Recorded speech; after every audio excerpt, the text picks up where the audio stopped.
खबर शामिल करेंगे भक्कर से सैयद आफ्ताब हुसैन बन्नी की रिपोर्ट के मुताबिक SHO थाना दलेवाला इंस्पेक्टर गुलाम शबीर अब्बासी की हमरा टीम ने एक बच्चा सजावल जो कि 11 साल का है, जो अपने घर से अपनी वालदा के 4 तोले तलाई जेवरात जो कि 8 लाख रुपए बताए जाते हैं घर से उठा ले गया।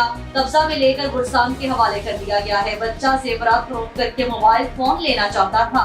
पुलिस को इत्तला मिलते ही बच्चे को ट्रेस करके इससे 4 तोला तलाई जेवरात मालियती 8 लाख रुपए कब्जा में ले लिए गए हैं और बच्चे के वारिसान से राब्ता करके उनको थाना बुलवाकर बाहिफाजत 4 तोले तलाई जेवरात मालियती 8 लाख रुपए और बच्चा भी वालिदैन के हवाले कर दिया गया है।